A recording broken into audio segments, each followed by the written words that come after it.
What's up, my people? I'm Brown, the classic man, and welcome to my edition of the Browns Club in Forecast as we give you the bottom lines. So 70% of the global GDP has to polls this year, and we're most likely to see transitions in state governments. Russia's elections on Sunday saw President Vladimir Putin win a record-breaking post-Soviet landslide, solidifying his already firm hold on power and demonstrating that Moscow was correct to defy the West and send soldiers into Ukraine. As a result, Putin will begin a new 6-year term that, should he finish, will surpass Joseph Stalin's record as Russia's longest-serving leader. With 87.8% of vote, Putin achieved the greatest electoral outcome in Russia's post-Soviet history. The Dangote Refinery, a 19 billion facility in Nigeria, aims to produce oil and gasoline. The facility, completed in May last year, is capable of meeting 100% Nigeria's refined product demand, including petrol and diesel.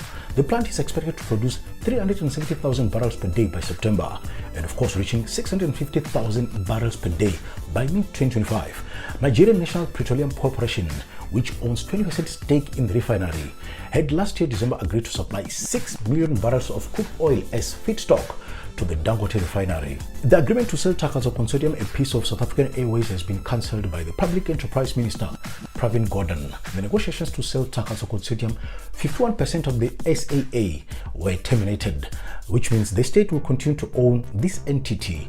The government recently announced that it is the short and long-term plan to guarantee the airline's survival and continued operations. That is according to the minister in the presidency, Kubuzon Chaweni.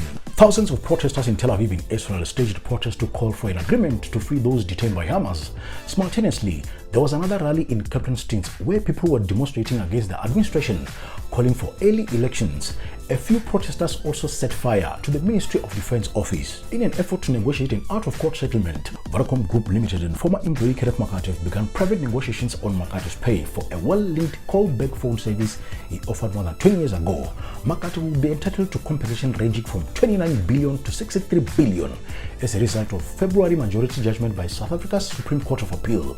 But this would have devastating consequences for the mobile network operator, its employees, and its investors. Vodacom and Makate have been involved in a back-and-forth legal battle for many years. Short video social media TikTok faces a ban in the US. The House of Representatives passed a bill that will force Chinese tech firm ByteDance to sell TikTok with two-thirds majority after it gained broad bipartisan support.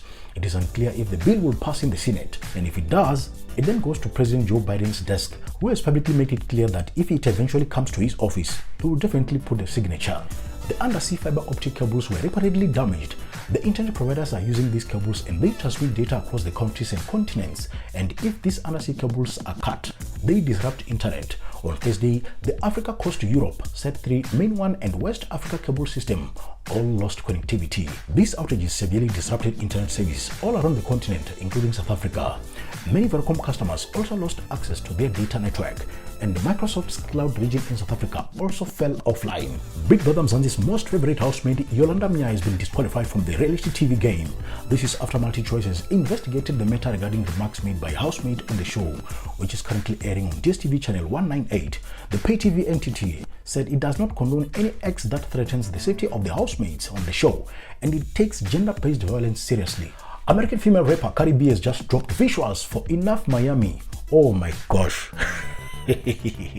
But you know, Cardi B is Cardi B, right? So I suppose the only thing that we can talk about is the costumes, but nothing else. So football lovers across the globe have expressed their excitement after great fixtures came out of the UEFA Champions League quarterfinals and semifinals draw connected in the headquarters in Switzerland. Arsenal will welcome Bayern Munich in the Champions League quarterfinals, while Man City will face Real Madrid in a fixture that is tagged the blockbuster tie. So ladies and gents, that's all I had for you in this episode of the Browns Club in Forecast, the bottom lines. Until then, I'm out.